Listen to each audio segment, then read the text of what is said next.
শুধু দর্শক শ্রোতা, এপিএন টিভি চিকিৎসা ও স্বাস্থ্যসেবামূলক অনুষ্ঠান প্রেসক্রিপশনের আমরা পঞ্চম পর্ব উপনীত হয়েছি। মহামারী করোনা ভাইরাসে সারা বিশ্ব বিপর্যস্ত অবস্থা। ইতিমধ্যে আমাদের বিশ্বে প্রায় 40 লাখ লোক ইন্তেকাল করেছেন। আমাদের দেশও প্রায় 21,000-এর কাছাকাছি লোক মারা গেছেন। আমরা 8ই মার্চ 2020 সালে প্রথম শনাক্ত পাই। এরপর 17ই মার্চ প্রথম একজনের মৃত্যু ঘটে। পর্যায়ক্রমে আজকে প্রতিদিনই 250-র ঊর্ধ্বে বা 200-এর উপরে মৃত্যু সংখ্যা থাকছে। গত 1 মাস আগে আমাদের দেশে ভারতীয় করোনা ভাইরাসের যে স্ট্রেন ডেল্টা ভেরিয়েন্ট আমাদের দেশে প্রবেশ করেছে বিভিন্নভাবে। সেই ডেল্টা ভেরিয়েন্ট মারাত্মকভাবে আমাদের দেশে ছড়িয়ে পড়েছে। চিকিৎসকরা বলছেন যে এই করোনা ভাইরাসের যে ডেল্টা ভেরিয়েন্ট স্ট্রেন, এটা 80% মানুষ আক্রান্ত এবং শিশুরাও এর থেকে রেহাই পাচ্ছে না। আজকে আমরা করোনা ভাইরাস, এর প্রতিকার এবং এর আক্রান্ত এবং এর উপসর্গ নানা বিষয়ে আলোচনা করব। আমাদের সঙ্গে অতিথি হিসাবে উপস্থিত আছেন আমাদের শহীদপুর 100 শয্যা হাসপাতালের শিশু বিশেষজ্ঞ চিকিৎসক ডাক্তার মোহাম্মদ ওয়াসিম বারী। আমরা শ্রদ্ধেয় চিকিৎসকের সঙ্গে কথা বলবো। প্রথমে আমরা শ্রদ্ধেয় চিকিৎসকের পরিচয় জানতে চাবো এবং তিনি কেমন আছেন। ধন্যবাদ হোসেন। আমি ডাক্তার মোহাম্মদ ওয়াসিম বারী। আমাকে জয় নামে অনেকে চেনে। আমি শিশু বিশেষজ্ঞ হিসেবে রয়েছি 100 শয্যা বিশিষ্ট হাসপাতাল সৈয়দপুরে।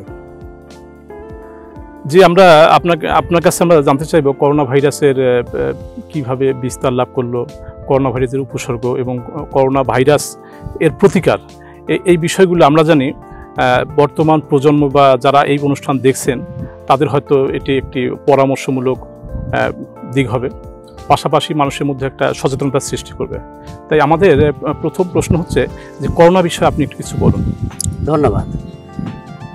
প্রথমে ধন্যবাদ জ্ঞাপন করছি মহসিনকে, আমার বন্ধু মানুষ, এবং এপিএন টিভিকে, এরকম বিশ্বের একটি সার্বজনিক স্বাস্থ্য সংস্থা যে আপনাদের এই প্রয়াসটা আসলে সত্যি এটা প্রশংসার দাবিদার, এবং আমিও এই অনুষ্ঠানে উপস্থিত হতে পেরে সত্যি আনন্দিত।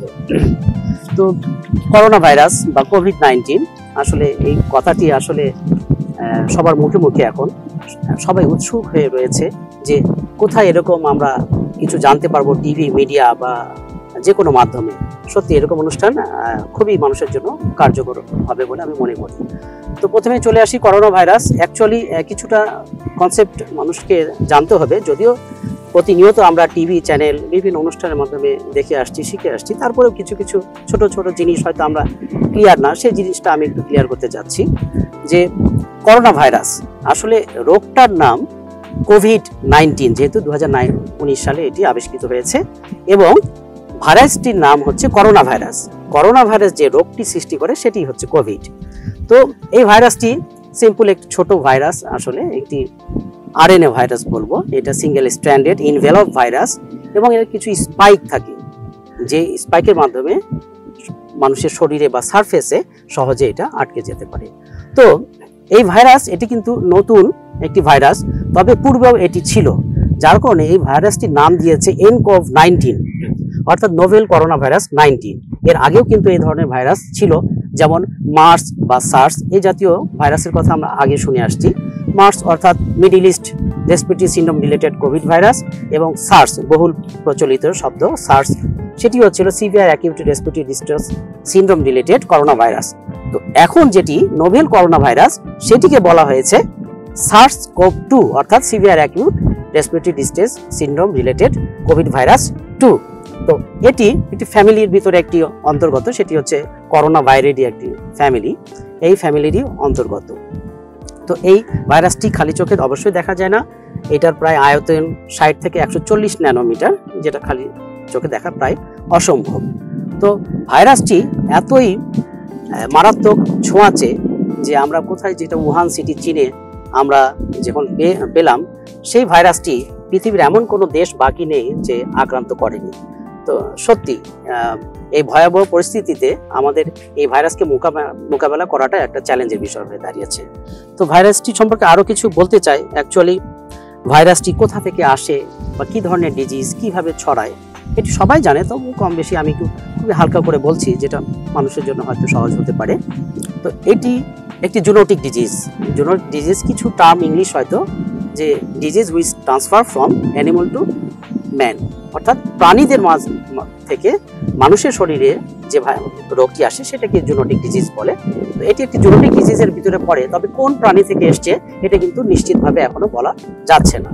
তো এটি কিভাবে ছড়ায় এটা আমরা কম বেশি সবাই জানি, যে এটা রেসপিরেটরি ড্রপলেট, অর্থাৎ শ্বাস প্রশ্বাসের মাধ্যমে যে ড্রপলেট সেটির মাধ্যমে হয়। অর্থাৎ আমরা যদি হাঁচি কাশি দেই অথবা লাউড স্বরে মানে উচ্চ স্বরে যদি কথা বলি, তাহলে সেক্ষেত্রে এটা এই ড্রপলেটটা অন্য মানুষের শরীরে প্রবেশ করতে পারে। আর কিভাবে প্রবেশ করতে পারে সেটি হচ্ছে যে কন্টামিনেটেড যে আমরা সারফেস, সেখানে যদি আমাদের হাতের সংস্পর্শে আসে বা আমাদের হাত কন্টামিনেটেড হয়, এই হাত যদি আমাদের চোখ নাক মুখের সংস্পর্শে আসে তাহলে সে ভাইরাসটি ছড়াতে পারে।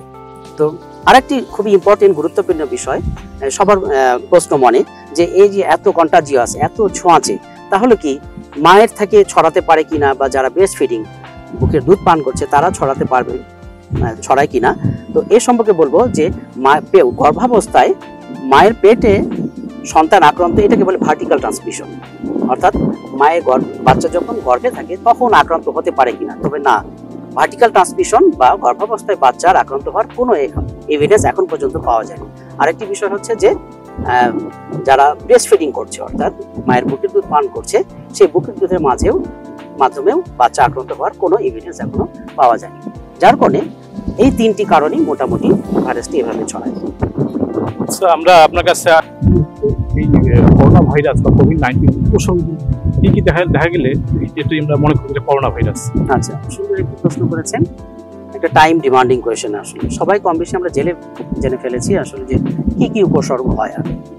তো আমাদের গভর্নমেন্ট স্বাস্থ্য অধিদপ্তর একটা আমাদের ন্যাশনাল প্ল্যান অনুযায়ী আমাদেরকে উপসর্গ অনুযায়ী এই করোনা ভাইরাসটিকে 4টি ভাগে ভাগ করেছে। সেটি হচ্ছে, প্রথম ভাগটি হচ্ছে অ্যাসিম্পটোমেটিক, দেখা যাচ্ছে যে করোনা পজিটিভ কিন্তু তাদের কোনো শরীরে সিমটম নেই, এটি একটি ভাগ। 2 নম্বর হচ্ছে মাইল্ড, অর্থাৎ মৃদু উপসর্গ। কি কি ধরনের মৃদু উপসর্গ দেখা যেতে পারে? যেমন জ্বর, প্রধান একটি সমস্যা সবার, যে করোনা ভাইরাস বা কোভিড-19 আক্রান্ত হলে প্রথমেই জ্বর আসবে। তার পাশাপাশি যেহেতু এটি একটি ভাইরাস জনিত রোগ, রাইনোরিয়া বা স্নেজিং অর্থাৎ হাঁচি আসবে, কাশি থাকতে পারে, ডিসপনিয়া অর্থাৎ শ্বাসকষ্ট জাতীয় সমস্যা হতে পারে, অনেকের গলা ব্যথা হতে পারে, খাবারের স্বাদ নাও থাকতে পারে এবং গন্ধ পাচ্ছে না, এরকম সমস্যা থাকতে পারে। আবার কিছু কিছু সমস্যা থাকে যে অনেকের হেডেক থাকে, মাথা ব্যথা, মায়ালজিয়া অর্থাৎ মাংসপেশিতে ব্যথা হতে পারে, উইকনেস যে আমার খুব দুর্বল লাগছে, এই ধরনের সমস্যাগুলো থাকতে পারে। আর কিছু উপসর্গ থাকে যেটি হচ্ছে গ্যাস্ট্রোএন্টারাইটিস, অর্থাৎ আমাদের প্রায় মানুষই বলে যে আমার ক্ষুধা মন্দা, অজীর্ণ, ডায়রিয়া, পাতলা পায়খানা, পেট ব্যথা, এই ধরনের সমস্যাগুলো থাকতে পারে। আর কিছু অ্যাটিপিক্যাল প্রেজেন্টেশন মানে কিছু অনিয়মিত উপসর্গ দেখা দেয়, সেটি হচ্ছে যে রেড আই অর্থাৎ চোখ লাল হয়ে যেতে পারে এটি। আরেকটি হচ্ছে যে স্কিনে লেশন অর্থাৎ স্কিনে র্যাশ থাকতে পারে। এই উপসর্গগুলো যদি থাকে তাহলে এদেরকে আমরা মাইল্ড মানে মৃদু উপসর্গের ভিতরে ফেলেছি। আরেকটি ভ্যারাইটি রয়েছে, সেটি হচ্ছে মডারেট, অর্থাৎ মডারেটটা হচ্ছে যেরকম মৃদু উপসর্গ থাকবে তার পাশাপাশি বলেছে যে সাইন অফ নিউমোনিয়া অর্থাৎ নিউমোনিয়ার উপসর্গগুলো থাকবে। তো আমরা নিউমোনিয়ার উপসর্গগুলো কি এটি অবশ্যই জানতে হবে। নিউমোনিয়া হলে অবশ্যই 4টি জিনিস আমাদের মনে রাখতে হবে, যে ফিভার, কফ, ডিসপনিয়া, রেসপিরেটরি ডিস্ট্রেস, অর্থাৎ জ্বর, কাশি থাকবে, শ্বাসকষ্ট থাকবে, ফাস্ট ব্রিদিং থাকবে, অর্থাৎ যে আমাদের শ্বাস প্রশ্বাসের গতি এটি বৃদ্ধি পাবে। তো এই ভাগটা সাধারণত যদি অ্যাডাল্ট বা অ্যাডোলেসেন্টের ক্ষেত্রে অর্থাৎ বড়দের ক্ষেত্রে এই ধরনের উপসর্গটি থাকতে পারে। তবে বাচ্চাদের ক্ষেত্রে মাইল্ড ভ্যারাইটি অর্থাৎ মৃদু উপসর্গের ভিতরে ফেলতে গেলে ঠিক আমরা যে মৃদু উপসর্গগুলো পেয়েছি তার সাথে সাইন অফ নিউমোনিয়া থাকবে। এক্ষেত্রে বড়দের সাথে নিউমোনিয়ার একটু আলাদা হচ্ছে যে এখানেও বড়দের যেমন 4টি সিমটম বলেছি, জ্বর থাকবে, কাশি থাকবে, শ্বাসকষ্ট থাকবে, ফাস্ট ব্রিদিং থাকবে, তার সাথে আরেকটি অতিরিক্ত জিনিস থাকবে যে চেস্ট ইনড্রয়িং অর্থাৎ বুকের পাঁজর দেবে যাওয়া। এই সমস্যাগুলো যদি থাকে তাহলে আমরা বড়দেরকে এবং বাচ্চাদেরকে আমরা মৃদু উপসর্গের ভিতরে বা মাইল্ড ভ্যারাইটির ভিতরে ফেলে দিব। প্রয়োজনে আমরা ক্লিনিশিয়ানরা যদি মনে করে যে আমরা তার আরো সিমটম গুলো কনফার্ম করবো, সেক্ষেত্রে আমরা একটা চেস্ট এক্সরে করতে পারি, HRCT স্ক্যান করতে পারি অথবা রেডিওগ্রাফি করতে পারি। তো এটি হচ্ছে মডারেট। আর আরেকটি ভ্যারাইটি হচ্ছে সিভিয়ার ভ্যারাইটি। সিভিয়ার ভ্যারাইটি ঠিক একই রকম ভাবে আমরা যে সাইন অফ নিউমোনিয়াগুলো পেয়েছি সেই নিউমোনিয়ার সাইনটা থাকবে। তার পাশাপাশি বলেছে one or more of the following, অর্থাৎ এক অথবা ততোধিক আরো দু একটি সমস্যা থাকতে পারে। সেটি কি? একটা হচ্ছে যে সিভিয়ার রেসপিরেটরি ডিস্ট্রেস, অর্থাৎ প্রচন্ড শ্বাসকষ্ট। এটি কিভাবে বুঝবো? আমার বড়দের ক্ষেত্রে যদি রেসপিরেটরি রেট অর্থাৎ শ্বাস প্রশ্বাসের যে গতি সেটি আমরা মাপবো, সেটি যদি 30-এর বেশি হয় তাহলে অবশ্যই এটাকে আমরা সিভিয়ার রেসপিরেটরি ডিস্ট্রেস বা তীব্র শ্বাসকষ্ট বলবো। আরেকটি হচ্ছে যে আমরা সবাই কম বেশি জানি ছোট্ট একটি মেশিন পালস অক্সিমিটার আমরা সবাই দেখেছি, তো সেটি দিয়ে আমরা অক্সিজেন স্যাচুরেশন অর্থাৎ অক্সিজেনের মাত্রাটা দেখে নেব। সেটি যদি 90-এর নিচে চলে আসে অর্থাৎ তাহলে সিভিয়ার রেসপিরেটরি ডিস্ট্রেস এবং অক্সিজেন স্যাচুরেশন যদি 90-এর নিচে চলে আসে, এ দুটির যে কোনো একটি বা উভয়টি যদি থাকে এটিকে আমরা সিভিয়ার ভ্যারাইটির ভিতরে ফেলে দিব। আর বাচ্চাদের ক্ষেত্রে সিভিয়ার ভ্যারাইটি কি হবে? এরকম সাইন অফ নিউমোনিয়া যেটা বলেছি সেটা থাকবে, তার পাশাপাশি one or more of the following. সেটা কি কি থাকবে? বাচ্চাদের ক্ষেত্রে সেন্ট্রাল সাইনোসিস অর্থাৎ সেন্ট্রাল সাইনোসিস অর্থাৎ ঠোঁটে অথবা জিহ্বার সম্মুখভাবে নীলাভ বা কালচে আবরণ হয়ে যেতে পারে, কালচে রং ধারণ করতে পারে। এই ক্ষেত্রে আমরা অবশ্যই তাকে অক্সিজেন স্যাচুরেশন মেপে নিব। অক্সিজেন স্যাচুরেশন যদি 90-এর নিচে হয় অথবা তার যদি sign of severe respiratory distress, বাচ্চাদের ক্ষেত্রে sign of severe respiratory distress একটু আমরা আলাদাভাবে দেখি। বাচ্চাদের ন্যাজাল ফ্লারিং অর্থাৎ যখন শ্বাস নেবে নাকের পাতা দুটো ফুলে ফুলে যাবে, গ্রান্টিং ফুসফুসে এক ধরনের শব্দ হতে পারে অথবা চেস্ট ইনড্রয়িং থাকতে পারে। এই ধরনের সমস্যাগুলো যদি থাকে তাহলে এটাও আমরা সিভিয়ার ভ্যারাইটির ভিতরে ফেলে দিব। আরেকটি হচ্ছে ফাস্ট ব্রিদিং। বাচ্চাদের ক্ষেত্রে এটা একটু খুবই গুরুত্বপূর্ণ বিষয়। ফাস্ট ব্রিদিং অর্থাৎ শ্বাস প্রশ্বাসের গতি দেখে বয়স ভেদে আমরা বলে দিতে পারবো যে এই বাচ্চাটিতে শ্বাসকষ্ট হচ্ছে। তো সেটি কি? যে আমরা 0 to 2 মান্থ বলি, 0 থেকে 2 মাসের ভিতরে যদি 60 বা তার বেশি মিনিটে গতিতে যদি শ্বাস প্রশ্বাস নেয় অথবা 2 মাস থেকে 11 মাসে যদি 50 বা তার বেশি গতিতে শ্বাস প্রশ্বাস নেয় এবং 1 থেকে 5 বছর পর্যন্ত যদি 40 বা তার বেশি গতিতে প্রতি মিনিটে শ্বাস প্রশ্বাস নেয় তাহলে এটিকে আমরা সিভিয়ার ভ্যারাইটিতে বাচ্চাদের ক্ষেত্রে ফেলে দিব।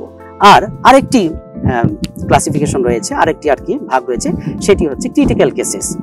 ক্রিটিক্যাল মানে খুবই মারাত্মক অবস্থা, হুইচ রিকোয়ার্ড আইসিইউ সাপোর্ট, মানে যাদেরকে খুবই মারাত্মক অবস্থা যাদের আইসিইউ সাপোর্ট প্রয়োজন হয়।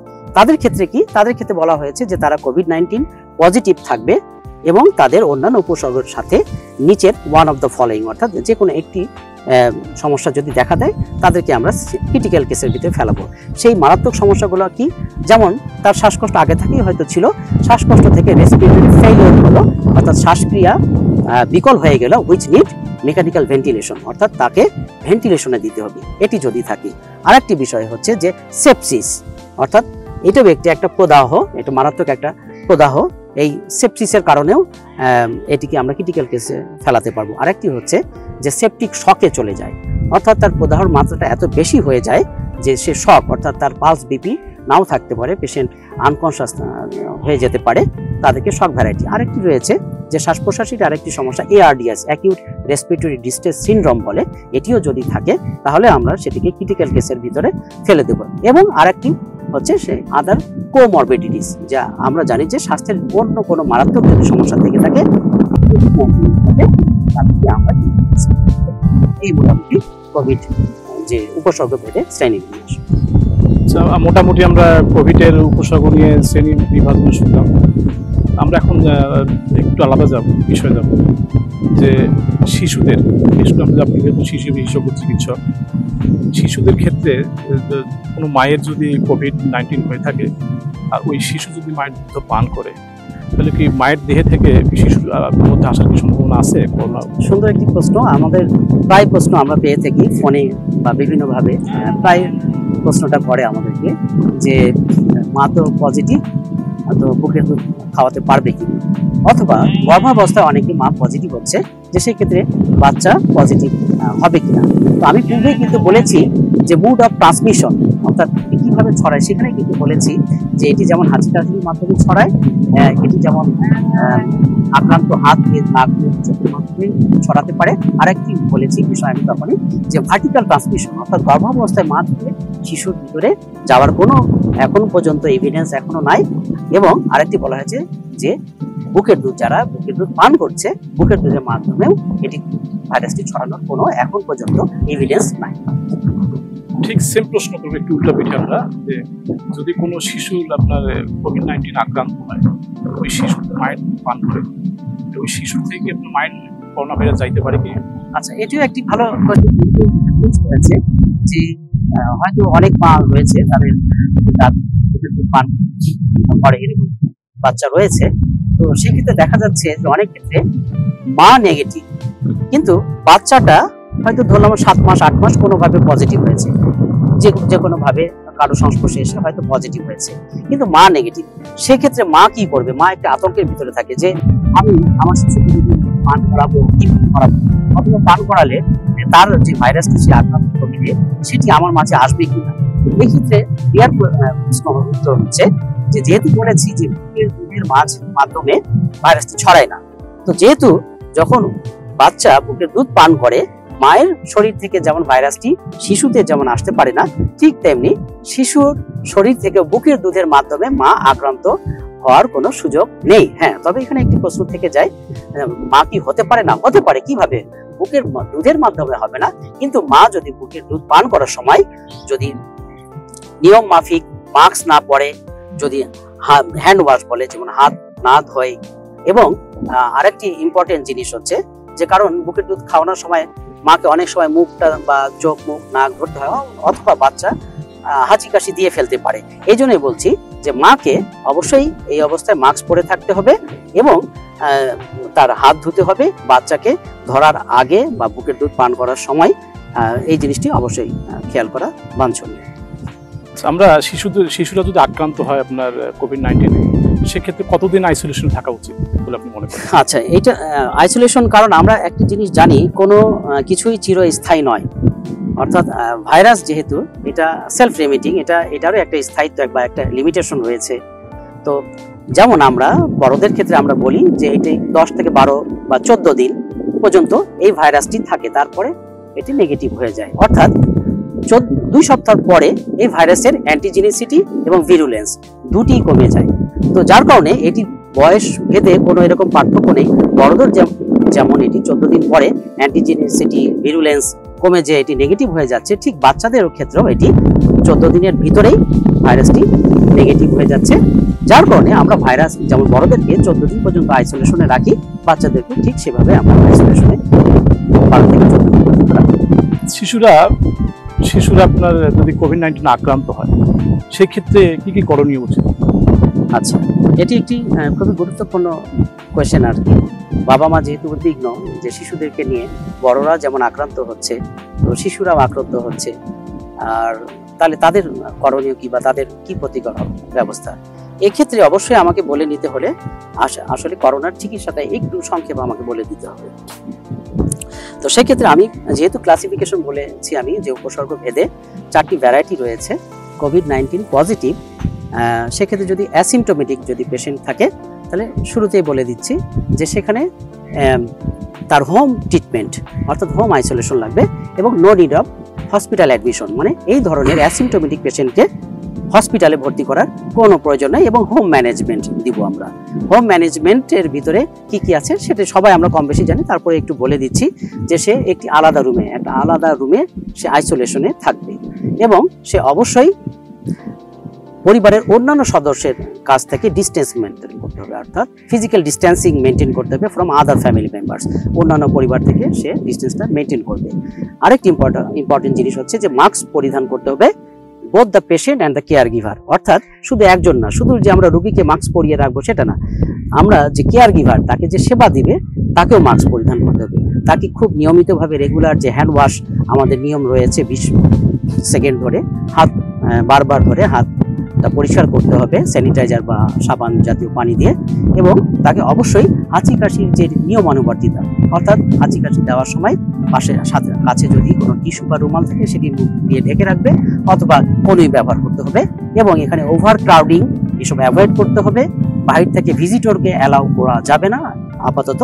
তো এইভাবে আমরা তাদেরকে অ্যাসিমটোমেটিক পেশেন্টকে এরকম হোম আইসোলেশনে রেখে আমরা ট্রিটমেন্ট করতে পারবো। তবে আরেকটি এখানে কথা বলা উচিত, হোম আইসোলেশনের সাথে আরেকটি টার্ম রয়েছে সবাই কম বেশি আমরা জানি, ইনস্টিটিউশনাল আইসোলেশন বলে, অর্থাৎ প্রাতিষ্ঠানিক আইসোলেশন। তো কাদের এই প্রাতিষ্ঠানিক আইসোলেশন, যদিও তারা অ্যাসিমটোমেটিক, কাদের প্রাতিষ্ঠানিক আইসোলেশন দরকার? হ্যাঁ, এখন দেখা যাচ্ছে যে যাদের কোনো এরকম সেপারেট রুম নাই, অথবা রুমে খুবই ওভার ক্রাউডেড, অথবা দেখা যাচ্ছে যে সে একাই, পরিবারে একাই এবং কোনো কেয়ার গিভার নাই, তো এই ধরনের যদি সমস্যা থেকে থাকে তাহলে অ্যাসিমটোমেটিক পেশেন্টকেও আমরা ইনস্টিটিউশনাল আইসোলেশনে, ঠিক যে বাসার হোম আইসোলেশন, সেই জিনিসগুলো মেনে চলেই আমরা চিকিৎসা দিব। আরেকটি বলেছি যেহেতু সিমটোমেটিকের ভিতরে রয়েছে মাইল্ড, মডারেট, সিভিয়ার। মাইল্ড কেসেও বলেছি যে মৃদু উপসর্গ যেহেতু রয়েছে তাদেরকেও কোনো হসপিটালে অ্যাডমিশন করা দরকার নাই। তবে আবার মাইল্ড ভ্যারাইটিটাকে আবার 3 ভাগে ভাগ করেছে এরকম, যে মৃদু উপসর্গ রয়েছে কিন্তু কোনো কোমরবিডিটিস অর্থাৎ অন্যান্য কোনো মারাত্মক সমস্যা যদি না থেকে থাকে এই রোগীগুলি বাসায় থেকে চিকিৎসা নিবে। আরেকটি বলেছে যে mild variety with controlled comorbidities, অর্থাৎ মৃদু উপসর্গ কিন্তু তার কোমরবিডিটিস রয়েছে কিন্তু সেটি নিয়ন্ত্রণে রয়েছে।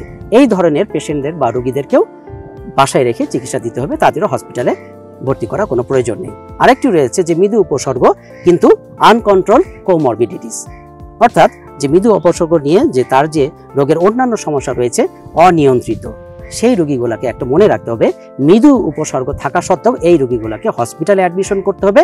হসপিটালে অ্যাডমিশন করে তাকে নিয়মতান্ত্রিক পদ্ধতিতে চিকিৎসা করতে হবে। আরেকটি মাইল্ড ভ্যারাইটিতে বলেছে যে আনকন্ট্রোল কোমরবিডিটিস, সাথে আরেকটি বলেছে যেসব প্রোথ্রম্বোটিক ফ্যাক্টর বলে, অর্থাৎ হাই রিস্ক প্রেগনেন্সি, এটি একটি প্রোথ্রম্বোটিক ফ্যাক্টর, ম্যালিগন্যান্সি, এই ধরনের পেশেন্টেরও যদি মৃদু উপসর্গ থাকে তাদেরকে হসপিটালে রেখে চিকিৎসা করতে হবে, যদিও তারা মাইল্ড ভ্যারাইটির ভিতরে।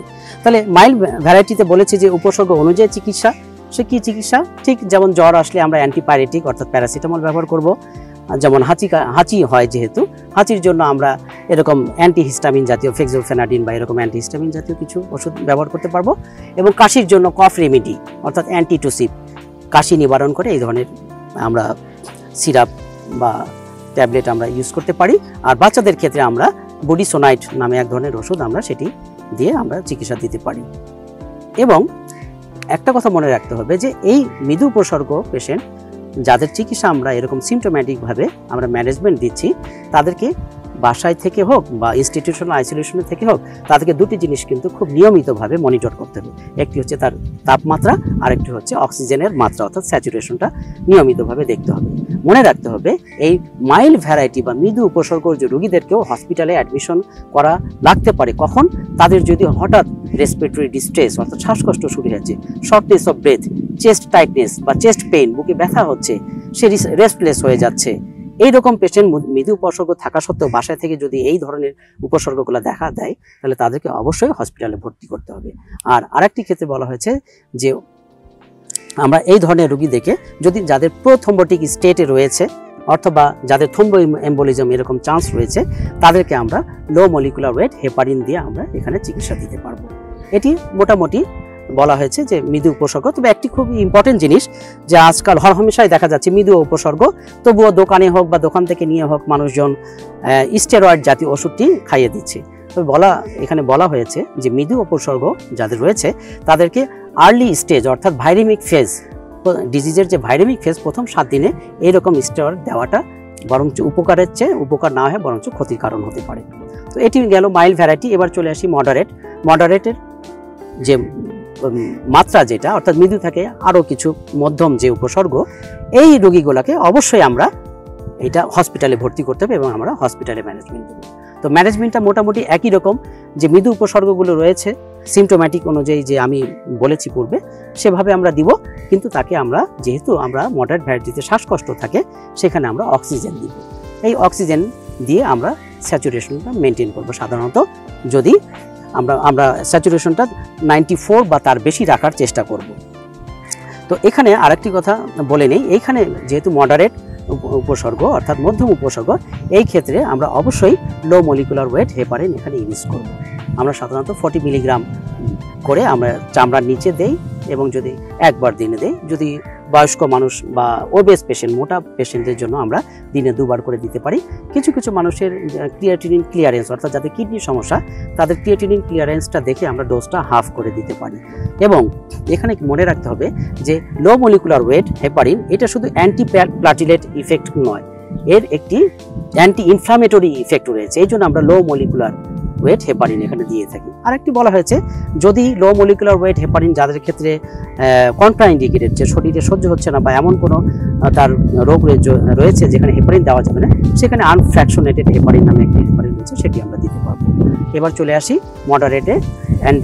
আমরা এই অ্যান্টিথ্রম্বোটিক এজেন্টের পাশাপাশি আমরা এখানে অবশ্যই রেমডিসিভির ইউজ করবো। রেমডিসিভির একটি অ্যান্টিভাইরাল ড্রাগ, অর্থাৎ ভাইরাসের বিরুদ্ধে কাজ করে। এটিও দেওয়ার একটি নির্দেশনা রয়েছে যে মডারেট ভ্যারাইটি যাদের অক্সিজেনের স্যাচুরেশন আর কি, যেটা মাত্রাটা কমে আসছে, যাদের শ্বাসকষ্ট রয়েছে, তো এই ধরনের রোগীকে আমরা রেমডিসিভির দেবো। আর এই মডারেট ভ্যারাইটিতে আমরা ডেক্সামেথাসোন দিব।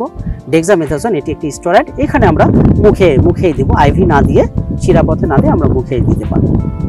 এবং এই ক্ষেত্রে রোগীদেরকে আমরা পিরিয়ডিক রুটিন কিছু ইনভেস্টিগেশন করতে দিব, যেমন তার সিবিসি, ইনফ্লামেটরি মার্কার বলে, যেমন ইএসআর, সিআরপি, তারপর সিরাম ফেরিটিন, ডি ডাইমার।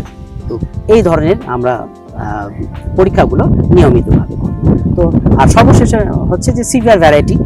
তো সিভিয়ার ভ্যারাইটি তো এখানে বলা বাহুল্য, এখানে বলার কোনো প্রশ্নই রাখে না। এই রোগীগুলোকে অবশ্যই হসপিটালে রেখে চিকিৎসা করতে হবে। এবং তাদের যেহেতু সিভিয়ার ভ্যারাইটি, তাদের অক্সিজেনের যে ওয়ে অফ ডেলিভারি, অক্সিজেন ডেলিভারির একটা পদ্ধতি রয়েছে, এই পদ্ধতিগুলো আমরা ধাপে ধাপে চেঞ্জ করব। যেমন কারো অক্সিজেন স্যাচুরেশন আমরা দেখলাম 93 বা তার নিচে কমে আসছে, তাকে আমরা প্রথমে ন্যাজাল ক্যানুলার দিয়ে আমরা অক্সিজেন দিই। তো এই ন্যাজাল ক্যানুলার মাধ্যমে সাধারণত 1 থেকে 5 লিটার পর্যন্ত আমরা অক্সিজেন দিতে পারি।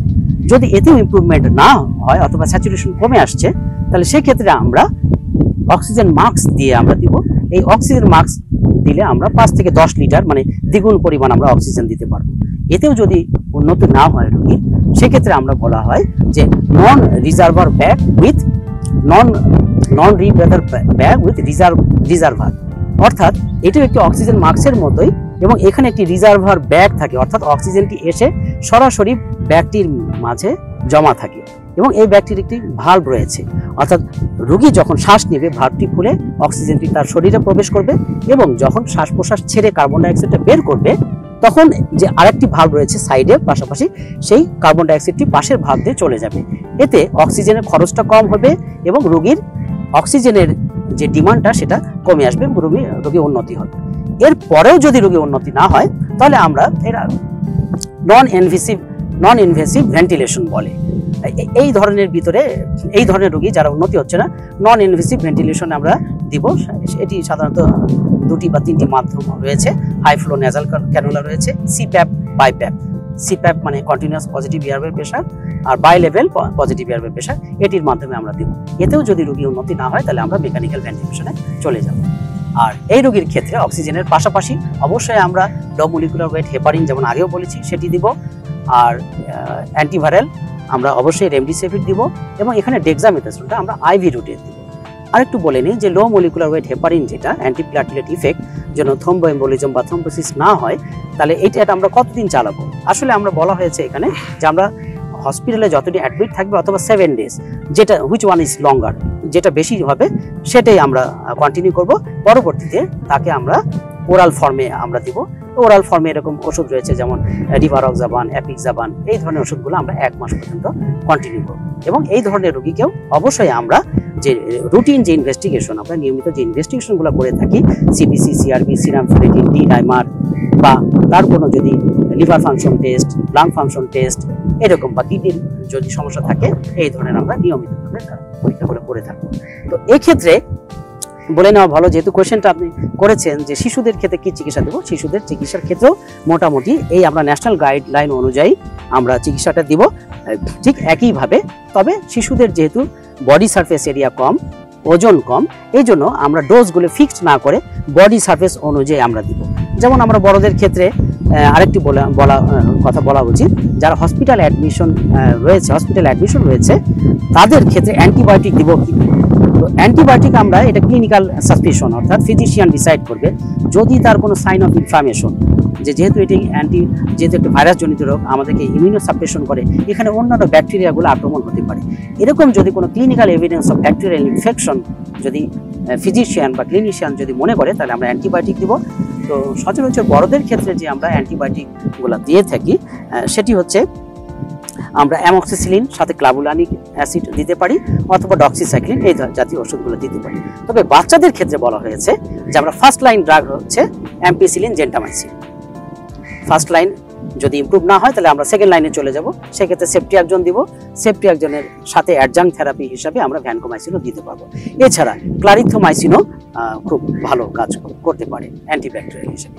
তো মোটামুটি কম বেশি বড়দের এবং শিশুদের চিকিৎসার যে পদ্ধতিটা হয়তো আমি বলতে পেরেছি এবং সবাই বিষয় হচ্ছে কি আমরা বাস্তবতা দেখেছি ভিন্ন। আপনি আপনার সিস্টেমেটিক ওয়ে বা ন্যাশনাল যে গাইডলাইন আছে সেই অনুযায়ী চিকিৎসা চালাচ্ছেন, কিন্তু আমরা প্রায় লক্ষ্য করছি যে যে কেউ করোনা আক্রান্ত হইল, করোনা আক্রান্ত আগেই উনি কিন্তু এজিথ্রোমাইসিন বা উচ্চ ক্ষমতা সম্পন্ন অ্যান্টিবায়োটিক গ্রহণ করে থাকেন। আমরা জানি যে অ্যান্টিবায়োটিক হচ্ছে একটা আপনার উচ্চ রোগ প্রতিরোধ ক্ষমতা একটা উপাদান। হ্যাঁ, সেই ক্ষেত্রে আপনি বিষয়টা কিভাবে দেখবেন যে ওটা কি সরাসরি প্রথম থেকে কি উচ্চ ক্ষমতা সম্পন্ন অ্যান্টিবায়োটিক ব্যবহার করা উচিত না উচিত না? আমি আসলে সুন্দর কোশ্চেন, আসলে অনেকেই প্রশ্ন করে এটি যে জ্বর আসছে তাহলে কি শুরুতে অ্যান্টিবায়োটিক দিব কিনা, অথবা অনেকে না বলেই হয়তো কারো পরামর্শে বা নিজেরাও অনেক সময় দেখেছে যে জ্বর হলে অ্যান্টিবায়োটিক দেয় বা দিচ্ছে, তারা খাওয়ানো শুরু করে। তো আসলে এখানে অ্যান্টিবায়োটিকের খুব একটা রোল শুরুতে কখনোই নেই। যদি যেহেতু একটা ভাইরাল ইমিউনোসাপ্রেসিভ এটা একটা ডিজিজ, তো শুরুতে এরকম অবস্থা থাকে না যে আমরা শুরুতেই আমরা অ্যান্টিবায়োটিক বা এই জাতীয় ওষুধ দিব। হ্যাঁ, যদি সেটা হসপিটালে অ্যাডমিট থাকে, তার অবস্থা ক্রমান্বয়ে খারাপ হচ্ছে এবং এদের ব্যাকটেরিয়াল আমরা আরেক দিকে যাব। বাসায় কোনো শিশু যদি অসুস্থ হয়ে যায়, সেক্ষেত্রে কিন্তু অনেক সময় বাবা মারাই একটা অ্যান্টিবায়োটিক নির্ধারণ করে যে অমুক ফার্মেসি যায় আপনি এই অ্যান্টিবায়োটিক নিয়ে আসেন, ঠিক হয়ে যাবে, 2 দিনের জ্বর ঠিক হয়ে যাবে। এই বিষয়টাকে আপনি কিভাবে দেখছেন? এটা আসলে আমাদের মাঝে চলে আসছে, এটি একটি ভ্রান্ত ধারণা। বাবা মারা আসলে উদ্বিগ্নতা সাইডটা দেখে আসলে তারা হয়তো অ্যান্টিবায়োটিক দেওয়ার চেষ্টা করে বা দোকান থেকে বা কোনো জায়গা থেকে আনার চেষ্টা করে। তবে আমি এটা একটা কথা বলতে চাই, যেহেতু এটি একটি সার্বজনীন মহামারী, এটির একটি সুনির্দিষ্ট গাইডলাইন রয়েছে ন্যাশনালি, ইন্টারন্যাশনালি, WHO, ইউনিসেফ, এরকম গ্যাভি, বিভিন্ন জায়গা থেকে USFDB, এরকম অনেক ধরনের একটা নির্দেশনা রয়েছে। এই নির্দেশনার বাইরে না যাওয়াটাই ভালো। তো আমরা যদি নিজেরা এরকম না জানি বা গাইডলাইনগুলো না পড়ার সুযোগ হয়ে থাকে, তো অবশ্যই আপনার নিকটস্থ কোনো ডাক্তার বা ফিজিশিয়ানের পরামর্শ অনুযায়ী অ্যান্টিবায়োটিক গ্রহণ করা উচিত হবে, এর আগে দেওয়াটা ঠিক হবে। এক কথা, যত্রতত্র অ্যান্টিবায়োটিক ব্যবহার করা যাবে না। রাইট, হ্যাঁ, সঠিক। আমাদের বর্তমান প্রেক্ষাপট সারা দেশব্যাপী, বিশেষ করে রাজধানীতে ডেঙ্গু জ্বরের প্রকোপ দেখা দিয়েছে। আমরা প্রায় নিউজে দেখি 150-200 লোক আক্রান্ত হচ্ছে ডেঙ্গু জ্বরে, যদিও এই মহামারীতে পরিণত হয়নি, তারপর আমাদের এটা নিয়ে একটা দুশ্চিন্তা। আচ্ছা, ডেঙ্গুও কি মোটামুটি জ্বর দিয়ে শুরু হয়, করোনা ভাইরাসও জ্বর দিয়ে শুরু হয়। এই ক্ষেত্রে এই দুটো আপনি কিভাবে ভাগ করবেন বা কিভাবে বুঝবেন যে এটা ডেঙ্গু জ্বর না এটা করোনা ভাইরাস? হ্যাঁ, এটি একটি টাইম ডিমান্ডিং কোয়েশ্চেন, খুবই সুন্দর কোয়েশ্চেন। অসংখ্য ফোন আসে, আমরা প্রায় টিভি খুলে দেখা যায় যে এখন করোনা ভাইরাসের সাথে সাথে ডেঙ্গু ভাইরাসের প্রাদুর্ভাবটা বেড়েছে, বিশেষ করে ঢাকাতে। তো দুটোরই যেহেতু ভাইরাস জনিত রোগ, দুটোরই প্রথম উপসর্গটি হচ্ছে জ্বর। বাবা মা খুবই আতঙ্কিত থাকে যে আমার বাচ্চার কি ডেঙ্গু হলো নাকি করোনা হলো। এটি একদম প্রত্যেকটি মানুষের, প্রত্যেকটি বাবা মার মনে একটি প্রশ্ন। বাচ্চার জ্বর আসলে বা বাচ্চা বা বড়দের আসলেও তারা উদ্বিগ্ন যে আমার আসলে অ্যাকচুয়ালি হয়েছে কি। তো সেক্ষেত্রে আমাদেরকে একটু উপসর্গগুলো জানতে হবে যে আসলে কোনটা হলে কোনটার দিকে আমরা তাকে ক্লাসিফিকেশনের ভিতরে ফেলাবো। যেহেতু দুটি ভাইরাস জনিত রোগ, দুটিরই প্রথম উপসর্গ হচ্ছে জ্বর। তো সেক্ষেত্রে আমি বলি যে প্রথমে ডেঙ্গুর ক্ষেত্রে যদি চলে আসি, ডেঙ্গু এটা অবশ্যই ডেঙ্গু ভাইরাস দিয়ে হয়। তো এই ভাইরাসটি দিয়ে যখন আক্রান্ত হবে, শুরুতেই আমরা জ্বর পাবো। সাধারণত 2 থেকে 7 দিনের একটা জ্বর থাকবে। তবে ডেঙ্গু ভাইরাসের জ্বরের সাথে কিছু উপসর্গ দেখা দেয়, সেটি খুব ভালো মতো লক্ষ্য করতে হবে যে এই জ্বরের সাথে দেখা যাচ্ছে যে আমাদের বাচ্চাদের হোক বা বড়দের, যেটাই বলি উপসর্গ মোটামুটি বাচ্চাদের এবং বড়দের মোটামুটি কাছে। তো এই জ্বরের সাথে দেখা যাচ্ছে জ্বরের কিছুদিনের ভিতরে র্যাশ, অর্থাৎ লাল লাল চাকা চাকা চামড়ার নিচে এই ধরনের সমস্যাগুলো দেখা দিতে পারে, যেটা করোনা ভাইরাসে বা কোভিড-19-এর ক্ষেত্রে একটু আনকমন। কিন্তু ডেঙ্গু ভাইরাসের ক্ষেত্রে জ্বরের সাথে যদি র্যাশ থাকে, এটি খুবই কমন ডেঙ্গু ভাইরাসের দিকে যায়। শুধু চামড়ার নিচে র্যাশ না, এবং রক্তক্ষরণ জাতীয় কিছু সমস্যা হতে পারে ডেঙ্গু ভাইরাসে। যেহেতু সবাই বলে যে ডেঙ্গু ভাইরাস হলে আমরা কম বেশি ডাক্তার না হলে সবাই বুঝে ফেলি প্লাটিলেটটা কমে যায়। অর্থাৎ অনেকে শুধু ফোনে ফোনে বলে, আমরা শুনতেছি কত কত রে, আমরা প্রায় এটা শুনতে পারি, মানে প্লাটিলেট কাউন্ট কত।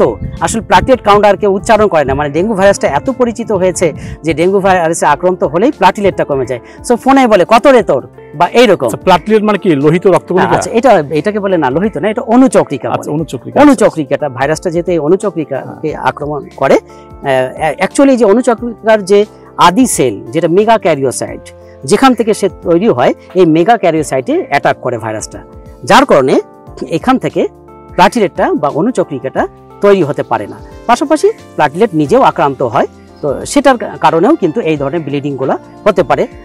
চামড়ার নিচে র্যাশ থাকতে পারে, অনেকের নাক দিয়ে রক্ত, দাঁতের গোড়াতে রক্ত, ইভেন অনেকের প্রস্রাব পায়খানার দিয়েও এই রক্তটা যেতে পারে। তাহলে এইটা ডেঙ্গু ভাইরাসের র্যাশের জ্বরের সাথে একটি কমন একটা সিমটম। এছাড়া এখানে সিভিয়ার হেডেক হয়, খুবই প্রচণ্ড ব্যথা হয়, মাথা ব্যথা। আর একটি জিনিস খুবই ইম্পর্টেন্ট জিনিস, সেটা হচ্ছে রেট্রো অরবিটাল পেন, অর্থাৎ চোখের পেছনের অংশে প্রচণ্ড ব্যথা হয়। আরেকটি এখানে মায়ালজিয়া বা বনি পেন, আর্থ্রাইটিস রিলেটেড পেইন হয়, অর্থাৎ হাড়ে এত প্রচণ্ড ব্যথা হয়, অনেক সময় এটাকে ব্রেক বোন ফিভার বলে, অর্থাৎ হাড় ভেঙে গেলে যেমন ব্যথা, সে এইরকম তীব্র ব্যথা অনুভব হতে পারে। এছাড়া এটার পাশাপাশি আরও কিছু কিছু বাচ্চা বা অনেক বড়দেরও ক্ষেত্রে ডায়রিয়া, বমি, এই ধরনের সমস্যাগুলো থাকতে পারে। তো এই সমস্যাগুলো যদি আমরা পেয়ে থাকি তাহলে আমরা সাধারণত এটা ডেঙ্গু সাসপেক্ট করতে পারি। আর পাশাপাশি করোনার ক্ষেত্রে জ্বরটা থাকবে, তবে জ্বরের সাথে এখানে কিন্তু আমরা বলেছি ভাইরাস জনিত যেহেতু রোগ, এখানে হাঁচিটা থাকবে, এখানে কাশি থাকবে, ডিসপনিয়া থাকবে, মানে শ্বাসকষ্ট যদিও থাকবে, গলা ব্যথা থাকবে, খাবারের স্বাদ পাবে না, গন্ধ পাবে না। তাহলে এইটুক সিমটম থাকলে মোটামুটি আমরা প্রাথমিকভাবে আমরা ধারণা করে নিতে পারি যে এটা ডেঙ্গু হতে পারে অথবা এর করোনা হতে পারে, যদি আমরা দুটোকেই আমরা টেস্টের আওতায় ফেলে আমরা কনফার্ম হয়ে নেব। আমরা ডেঙ্গু জ্বর হলে এই ক্ষেত্রে আমাদের করণীয় কি? আচ্ছা, তো যেহেতু করোনার যে চিকিৎসা বা ব্যবস্থাটা আমি বলে দিয়েছি, অবশ্যই আমাদেরকে ডেঙ্গু ব্যবস্থাপনাটা একটু জেনে নেওয়া উচিত খুব সংক্ষেপে। তো সুনির্দিষ্টভাবে আমরা ডেঙ্গুকে যদি আমরা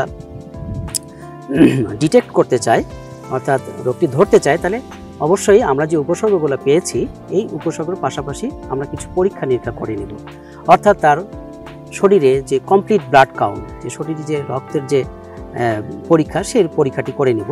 সেখানে আমরা দেখব যে এই ক্ষেত্রে রোগীদের যে টোটাল কাউন্ট, যে শ্বেত রক্তকণিকার পরিমাণটা কমে যাচ্ছে কিনা, প্লাটিলেটের পরিমাণটা কমে যাচ্ছে কিনা, এবং হেমাটোক্রিট নামে একটি পরীক্ষা রয়েছে, এটিও যে স্বাভাবিকের চেয়ে 20% বেড়ে যাচ্ছে কিনা সেটি দেখে নিব। এবং জ্বরের 72 ঘন্টার ভিতরে, অর্থাৎ উপসর্গ শুরু হওয়ার 72 ঘন্টার ভিতরে আমরা অবশ্যই একটি গুরুত্বপূর্ণ টেস্ট, যেটি নন স্ট্রাকচারাল অ্যান্টিজেন 1 অর্থাৎ NS1 নামে একটি পরীক্ষা রয়েছে, এই পরীক্ষাটি আমরা করে নিব ডেঙ্গু জ্বরের জন্য। তবে আমরা 6 থেকে 7 দিন পরে আমরা আরেকটি টেস্ট করে কনফার্ম হতে পারে, সেটা হচ্ছে ডেঙ্গুর জ্বরের যে অ্যান্টিবডি অর্থাৎ IgG বা IgM, এটিও করে আমরা কনফার্ম হতে পারি। এবং আরও কিছু আমরা পরীক্ষা তার মাত্রা অনুযায়ী আমরা করব। যেমন আসলে ডেঙ্গু জ্বর শুধু ডেঙ্গু জ্বর না, ডেঙ্গু জ্বরটাকে আসলে 3টি ভাগে ভাগ করা হয়েছে।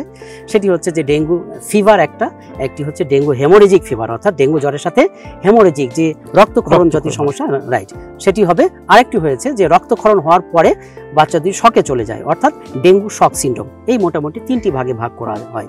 তো এই 3টি ভাগে এর অবস্থা অনুযায়ী আমরা কিছু পরীক্ষার ভেদাভেদ রয়েছে, সেই পরীক্ষাগুলো করে আমরা কনফার্ম হব যে এটি কোন স্টেজে রয়েছে। তো আমি বলেছি যে ডেঙ্গুর এই ভাগ করা হয়েছে, ডেঙ্গুর এরকম স্টেজিং রয়েছে, ডেঙ্গু 1, 2, 3, 4 এরকম করে। তো ডেঙ্গু 1, 2, 3, 4 এরকম স্টেজিং, ঠিক যে শুধু ডেঙ্গু ফিভার নিয়ে আসছে, ডেঙ্গু 2তে যেমন আছে ফিভারের সাথে কিছু টনিকের টেস্ট বা চামড়ার নিচে লালচে দানাটি হতে পারে।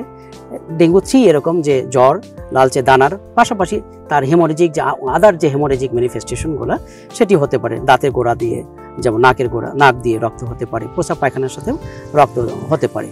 আর ডেঙ্গু 4টাকে মোটামুটিভাবে আমি সহজভাবে বলছি, আসলে আরও স্টেজিংটা সুন্দর করেছে, সাধারণ মানুষ এর উপকৃত হবে, এই জন্য আমি একটু সহজভাবে বলছি যে ডেঙ্গু 4টা এই ডেঙ্গু হেমোরেজিক ফিভারের পরের যে স্টেজটা, অর্থাৎ যে আমাদের শরীরে যে জলীয় অংশটা, আমাদের ব্লাড ভেসেল, এই শরীরের ভিতরের ভেসেলের ভিতরের যে জলীয় অংশটা বের হয়ে আসে বাইরে। তো বের হয়ে আসে এই রোগীদের ক্ষেত্রে ব্লাড প্রেশার কমে যেতে পারে, তাদের পালসটা মিন পালস প্রেশারটা এটাও বেড়ে যেতে পারে, পালস ভলিউমটা এটা কমে যেতে পারে, কোল্ড ক্লামি স্কিন এই অথবা তার আমরা যেতে পারি ক্যাপিলারি রিফিল টাইম এটা যদি লেস দেন 2 সেকেন্ড হয়, এইরকম স্টেজটাকে আমরা একটা স্টেজের ভিতরে নিয়ে আসছি। অর্থাৎ সার্কুলেটরি শকে যদি থাকে সেই স্টেজটাকে আমরা স্টেজ 4 বলবো। তো চিকিৎসার ক্ষেত্রে মোটামুটি আমরা স্টেজ 1 এবং স্টেজ 2 ক্ষেত্রে আমরা চিকিৎসা দিব অবশ্যই তাকে হসপিটালে রেখে। তবে চিকিৎসা দেওয়ার আগে খুবই একটি গুরুত্বপূর্ণ জিনিস আমি অভিভাবকের কাছে বলতে চাই, যে আমরা জ্বর আসলে বাবা মার উদ্বিগ্ন থাকে যে কখন জ্বরটা কমে। যে কোনো রোগে জ্বর যদি কমে যায় তাহলে একটু হাফ ছাড়ে বাঁচে বাবা মা, যে হ্যাঁ হয়তো জ্বরটা ভালো হয়ে গেল, আমার ছেলে ভালো হয়ে যাবে। তবে ডেঙ্গু জ্বরের ক্ষেত্রে খুবই গুরুত্বপূর্ণ একটি জিনিস সবাইকে জানতে হবে কম বেশি, যে এটি সাধারণত 4-5 দিন বা কারো ক্ষেত্রে 5-6 দিন 7 দিন পর্যন্ত জ্বর থাকতে পারে। তো কিছু কিছু পেশেন্টের ক্ষেত্রে জ্বরটি আরও অল্প দিন স্থায়ী হতে পারে। কিন্তু জ্বর যখন থেমে যাবে বাবা মা হাত ছেড়ে বাঁচে যে হয়তো আমার বাচ্চা ভালো হয়ে গেল। ডেঙ্গু জ্বরের ক্ষেত্রে যখনই জ্বর কমে যাবে তখন অবশ্যই ধরে নিতে হবে যে এই বাচ্চাটি বা এই লোকটি ক্রিটিক্যাল স্টেজে চলে যাচ্ছে, অর্থাৎ এখান থেকে হাঁপ ছাড়ার বাঁচার উপায় নাই। অর্থাৎ যাদেরই ডেঙ্গু ফিভারে আক্রান্ত তাদের জ্বর যে কদিন থাকলো, জ্বর নেমে যাবে যেদিন থেকে সেই দিন থেকে সেই বাচ্চাটি অবশ্যই ক্রিটিক্যাল ফেজ, এটিকে বলে অ্যাফিব্রাইল বা ক্রিটিক্যাল স্টেজ বলে। অর্থাৎ যখন জ্বর থাকবে না এই অবস্থায় বাচ্চাটির যে সমস্ত আমি সিমটমগুলো বলেছি, উপসর্গগুলো, যে হেমোরেজিক কন্ডিশনগুলো অর্থাৎ রক্তক্ষরণ হতে পারে এবং সার্কুলেটরি কোলাপস হয়ে যেতে পারে। তো এই যে ক্রিটিক্যাল স্টেজটা পর্যন্ত খুবই গুরুত্বপূর্ণ চিকিৎসার ক্ষেত্রে। এক্ষেত্রে যদি আমরা এই স্টেজটা পার করে যেতে পারি তারপরে কনভালিসেন্ট স্টেজ নামে একটি স্টেজ রয়েছে, সেই স্টেজে চলে যেতে হবে। তো সেক্ষেত্রে জ্বর কমে যাওয়ার পরেই আমাদেরকে চিকিৎসা ব্যবস্থাটাও ঠিক একটু ভিন্ন করতে হবে।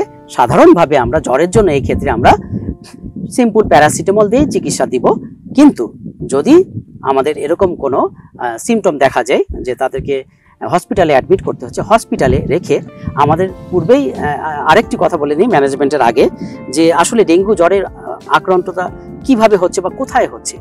ভাইরাসটি আসলে আক্রান্ত করছে মেগাক্যারিওসাইটস, যেটা প্লাটিলেটের উৎপত্তি স্থল অর্থাৎ অনিচক্রিকার উৎপত্তি স্থল। এই উৎপত্তি স্থল যেহেতু তার যে ফাংশনটা কমিয়ে দেয়, যার কারণে প্লাটিলেট কম হয়ে যায়।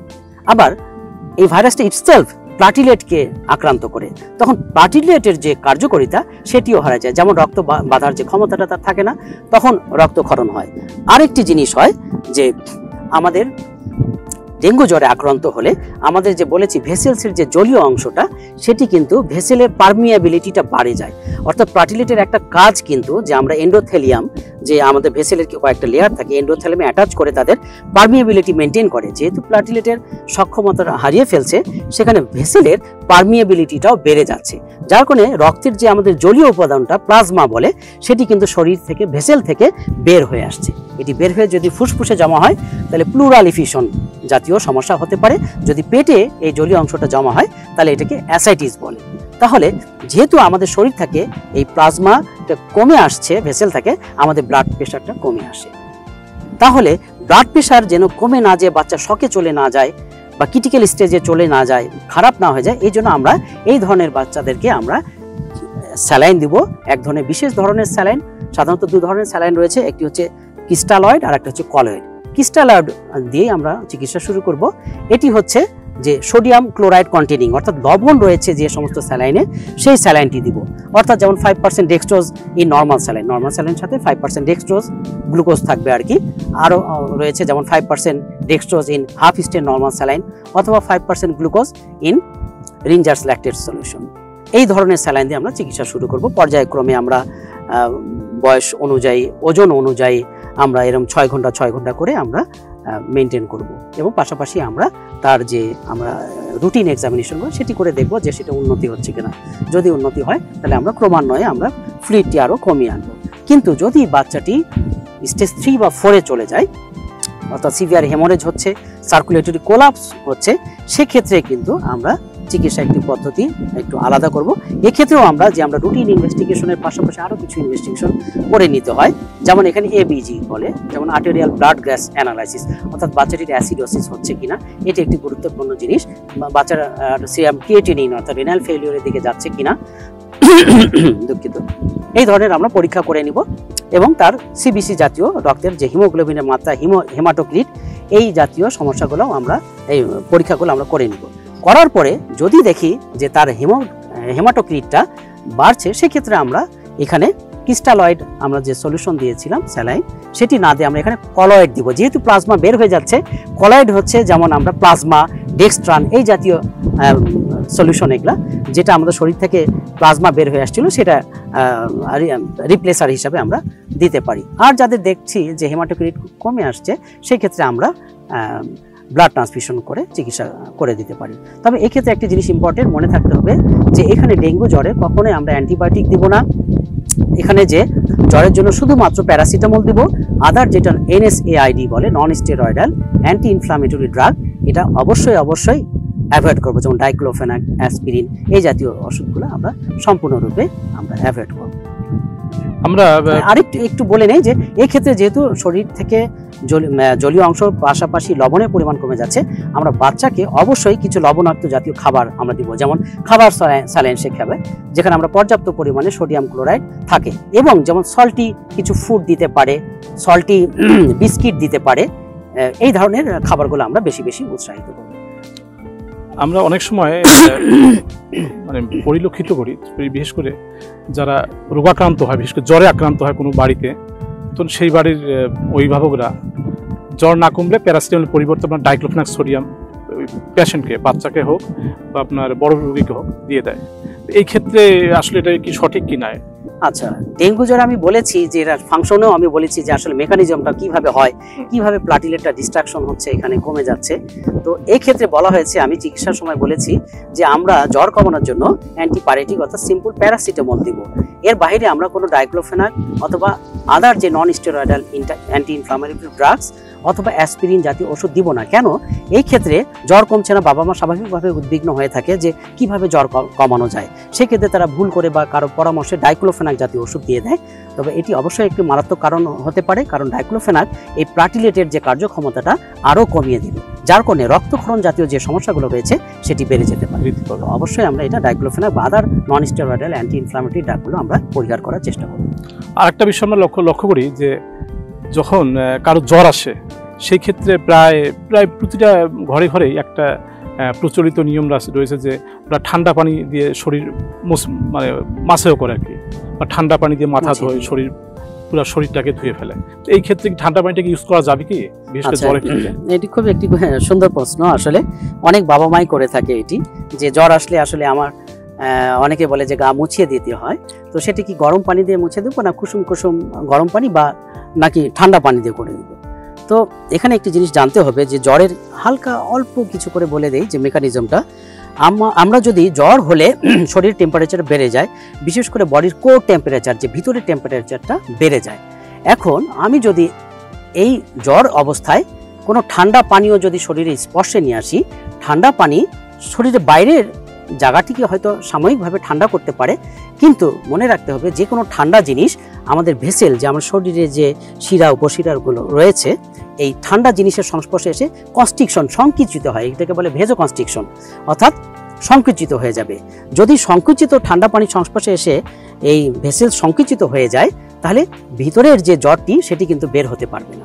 আমাদেরকে জ্বর কমাতে হলে অবশ্যই এই ভেসেলকে ভেজো ডাইলেশন বলে, অর্থাৎ প্রসারিত করতে হবে। এই ভেজো ডাইলেশন অর্থাৎ প্রসারিত করার জন্য আমরা অবশ্যই কুসুম গরম পানির সাথে গামছা ভিজিয়ে গা হাত পা মুছিয়ে দিলে ভেসেলগুলো প্রসারিত হবে, আমাদের শরীরের ভিতরে যে কোর টেম্পারেচার সেটি বেরিয়ে আসবে। তো জ্বর হলে অবশ্যই বাবা মাকে খেয়াল রাখতে হবে যে কখনোই ঠান্ডা পানি ব্যবহার করবেন। আমরা এবার আসি করোনাতে। ইতিমধ্যে আমাদের দেশে ফেব্রুয়ারি মাসে আপনার করোনার প্রথম ডোজ টিকা দেওয়া হয়ে গেছে, দ্বিতীয়বার চলছে করোনার ডোজ দেওয়া, এবং গতকালকে থেকে আমাদের সৈয়দপুর আশুলিয়া হাসপাতালে সেকেন্ড ডোজ দেওয়া শুরু করছে সংশ্লিষ্ট কর্তৃপক্ষ। তো আমরা বিশেষ করে করোনার ভ্যাকসিন নিয়ে অনেকগুলো প্রশ্ন সবার মধ্যে এখনো রয়েছে। যারা হয়তো কাউকে প্রশ্ন করে বা এভাবে একটা গুজব তৈরি হয়, কিন্তু প্রকৃত বিষয়গুলো আমরা আপনার কাছে জানার চেষ্টা করব। যেমন প্রথম বিষয়টা হচ্ছে, একটা গর্ভবতী মা কি গর্ভাবস্থায় কি করোনার ভ্যাকসিন নিতে পারবে কি? আচ্ছা, সুন্দর প্রশ্ন। কিছুদিন আগেও এই প্রশ্নটি এত বহুল প্রচলিত, সবার মুখে মুখে রয়েছে যে অনেক গর্ভবতী মা রয়েছে, ভ্যাকসিন নেবে কি না, গভর্নমেন্ট থেকে নির্দেশনা কি, অথবা ইন্টারন্যাশনালি যে WHO, ইউনিসেফ বা এরকম ওয়ার্ল্ড আদার যে সংস্থাগুলো রয়েছে তাদের কি নির্দেশনা একটু ঘোলাটো ছিল কিছুদিন আগেও। কারণ আমরা কিছু কিছু উন্নত বিশ্বে দেখেছি যে গর্ভবতী মায়েরা ভ্যাকসিন নিচ্ছে।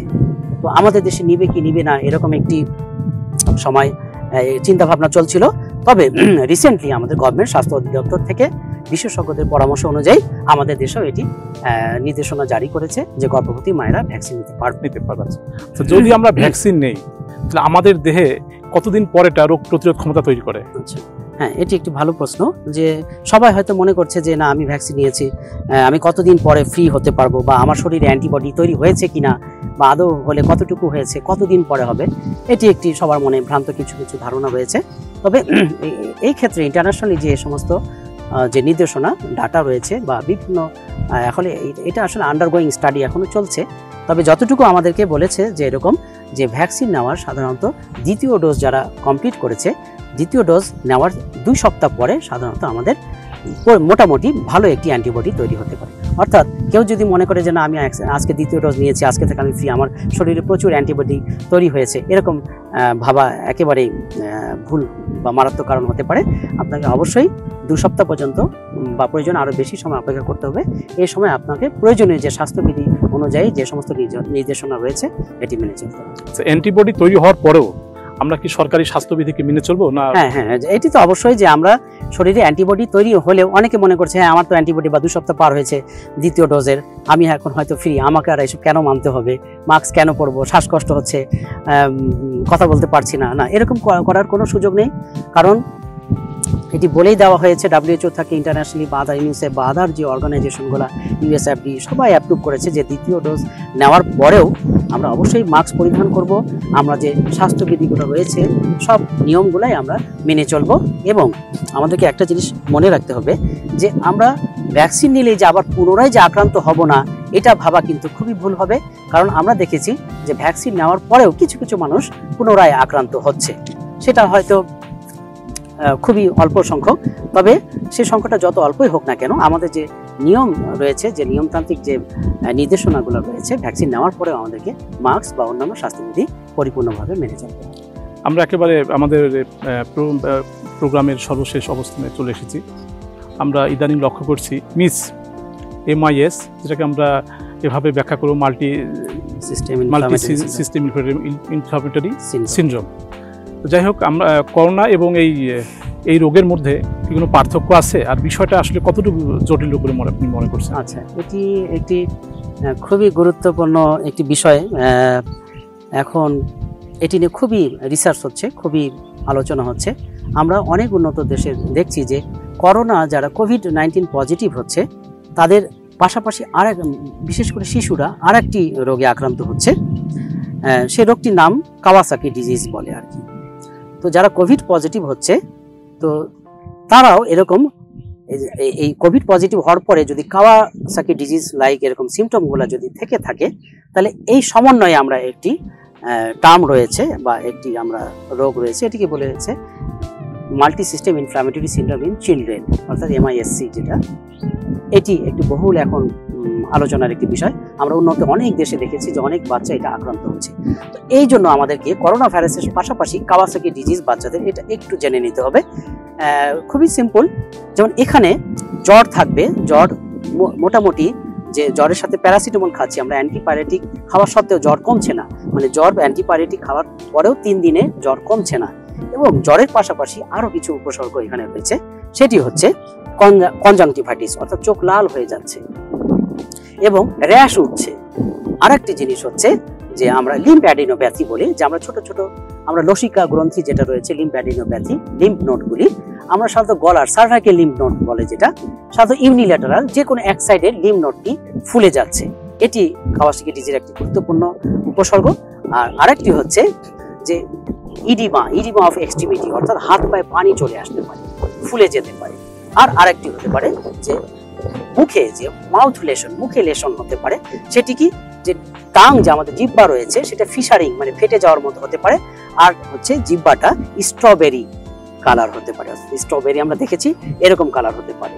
তো আমরা জ্বর 3 দিন ধরে কমছে না, আমরা এই ধরনের যদি উপসর্গগুলো যদি পেয়ে থাকি, এটিকে আমরা কাওয়াসাকি ডিজিজ বলবো। আসলে এই কাওয়াসাকি ডিজিজটা কি, এটিও একটি ভাস্কুলাইটিস, অর্থাৎ ভেসেলের প্রদাহ বা ভেসেল ছিঁড়ে যাওয়ার একটি রোগ।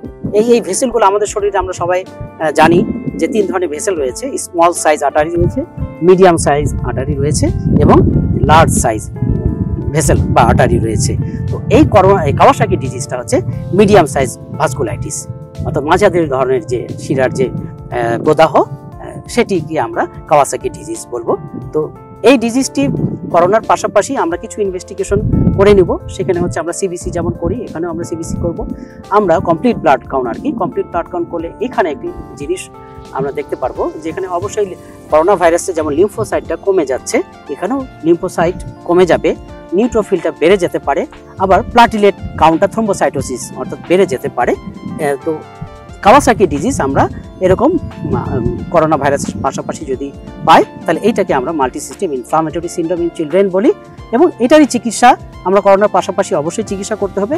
এই ক্ষেত্রে কাওয়াসাকি ডিজিজ বা multi system inflammatory syndrome in children যদি আমরা ডায়াগনোসিস কনফার্ম করতে পারি, সেক্ষেত্রে চিকিৎসার ক্ষেত্রে আমরা তার সিমটোমেটিক যে ম্যানেজমেন্টের পাশাপাশি আমরা আইভিআইজি অর্থাৎ ইমিউনোগ্লোবিউলিন আমরা দিব, পাশে আমরা এখানে অ্যাসপিরিনও দিতে পারি, এখানে স্টেরয়েডও আমরা দিতে পারবো। তো এই মোটামুটি কাওয়াসাকি ডিজিজ বা multi system inflammatory syndrome in children, এই কোভিডের পাশাপাশি এই বিষয়টি নিয়ে সারা বিশ্বে একটি আলোচিত বিষয়।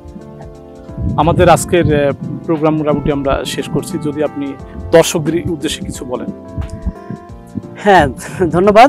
দর্শকদের উদ্দেশ্যে আমার বলার একটি রয়েছে যে যেহেতু এটি একটি মহামারী, সার্বজনীন মহামারী, ওয়ার্ল্ড ওয়াইড একটা হেলথ ক্রাইসিস, সারা বিশ্বে একটি স্বাস্থ্যজনিত সমস্যা। এই সমস্যা আমার আপনার পরিবারের যে কোনো আক্রান্ত হতে পারে। তো আমরা যেটা বলি, এরকম একটি মহামারী রোগের আমরা একটা কথা বলি, prevention is better then cure, অর্থাৎ প্রতিকারের চেয়ে প্রতিরক্ষাটাই খুবই জরুরি। তো এই প্রতিরক্ষাটা কিন্তু একেবারে নিজস্ব একান্ত ব্যাপার। এটা যতই আমরা আমাদের টিভি, মিডিয়া, গভর্নমেন্ট থেকে বিভিন্ন সংস্থা, দেশীয় আন্তর্জাতিক সংস্থা প্রত্যেকে বারবার অনেক এই ধরনের পরামর্শ দিচ্ছে যে আমরা মাস্ক পরি, ফিজিক্যাল ডিস্টেন্সিং আমরা মেনে চলি, আমরা দূরত্ব বজায় রাখি, আমরা ফ্রিকুয়েন্ট হ্যান্ড ওয়াশ করি, আমরা হাঁচি কাশির যে নিয়মানুবর্তিতা সেটা মেনে চলি, আমরা ওভার ক্রাউডেড বা মিটিং অনুষ্ঠান এই ধরনের জায়গা থেকে আমরা বিরত থাকি। তো এই নিয়মগুলা আমি মনে করি যে কাউকে চাপিয়ে দিয়ে করা আসলে সম্ভব না, সেটা সরকারের পক্ষ থেকে বা যে কোনো কারো পক্ষ থেকে। আমি মনে করব এটি একটি ব্যক্তিগত সমস্যা। প্রত্যেকের পরিবারে আমরা সদস্য রয়েছে, প্রত্যেকে আক্রান্ত হতে পারে। আসলে সারা বিশ্বে এত মৃত্যু দেখে আমরা হাহাকার, আসলে প্রত্যেকে আমরা প্রচণ্ড মর্মাহত। কিন্তু এই ভাইরাসটি এমনই একটি ভাইরাস, এখনও যে কমপ্লিট প্রতিকার, কমপ্লিট যে একটা ট্রিটমেন্ট, যে আমরা এই কাজ করলে আর হয়তো এই রোগটি থাকবে না, এরকম যেহেতু এখনও আমরা কোনো সুরাহা পাচ্ছি না। যদিও রোগটা নিয়ন্ত্রণ করার জন্য খুবই চেষ্টা করা হচ্ছে সব দিক থেকেই, কিন্তু আমি বলবো যে ব্যক্তিগতভাবে যে এই জিনিসগুলো মেনে চলার জন্য নিজের ইচ্ছাটা একান্তভাবে জড়িত, কারণ এর সাথে আপনার বাবা মা, ভাই বোন, বাচ্চা এরকম অনেকেই জড়িত রয়েছে। আমরা পাশাপাশি কিছুদিন আগে পার্শ্ববর্তী দেশ ভারতে আমরা দেখেছি যে কত মৃত্যু। সেই ভারতে ডেল্টা ভ্যারিয়েন্ট এখন আমাদের দেশেও চলে এসছে। আমাদের মৃত্যুর হার দিন দিন কিন্তু বেড়েই চলেছে, আমাদের আক্রান্তের হার বেড়ে চলেছে। সরকার থেকে প্রচণ্ড চেষ্টা করা হচ্ছে। সত্যি যে আমরা নিজে একটা ফিজিশিয়ান হিসাবে আমি বলতে চাই যে ডাক্তার, গভর্নমেন্ট এবং নার্স এবং আরও সেবা প্রতিষ্ঠান যারা কর্তব্যরত রয়েছে, সত্যি তাদের হাড় ভাঙা পরিশ্রম হচ্ছে। পাশাপাশি মিডিয়া, পুলিশ বাহিনী, আর্মি বাহিনী প্রত্যেকে এটার সাথে কাজ করছে। এই ভাইরাসটার সাথে আমরা কিভাবে লড়বো, এই ভাইরাসটির সাথে লড়ে আমরা কিভাবে টিকে থাকবো, আমরা আমাদের ভবিষ্যৎ প্রজন্মকে কিভাবে আমরা ভালো রাখবো, সুস্থ রাখবো, ভবিষ্যতে আমরা এটার মোকাবেলা আরও কিভাবে জোরালোভাবে করব, এই চিন্তাগুলো আমাদের মাথায় রেখে সবাইকে কাজ করে যেতে হবে। ইনশাল্লাহ আমি আশা করি অদূর ভবিষ্যতে আমরা এই ভাইরাসটিকে আমরা পরাজয় করব এবং আমরা অবশ্যই বিজয় হব। ধন্যবাদ সকলকে। ধন্যবাদ আমাদের শ্রদ্ধেয় চিকিৎসক ডাক্তার ওয়াসিম বারিক মহোদয়কে। শ্রী দর্শক, আমরা করোনা ভাইরাস, বর্তমান প্রেক্ষাপটে করোনা ভাইরাস এর প্রতিকার এবং চিকিৎসা এবং মোট ব্যবস্থাপনা নিয়ে আমরা জ্ঞান গর্ভমূলক আলোচনা শুনলাম আমাদের শ্রদ্ধেয় চিকিৎসকের কাছে। আমরা আশা করব তার এই পরামর্শ, তার এই বার্তা আমাদের যারা APN 24 টিভি আপনারা দেখছেন তারা গ্রহণ করবেন। এতে সবাই সচেতন হবেন এবং আমরা আশা করি যে সেই পরামর্শ মেনে চললে আপনারা সুস্থ থাকবেন। এই আশায় আগামী প্রেসক্রিপশন পর্ব দেখার জন্য আমন্ত্রণ জানিয়ে আজকে আমরা এখানেই শেষ করছি। আল্লাহ হাফেজ।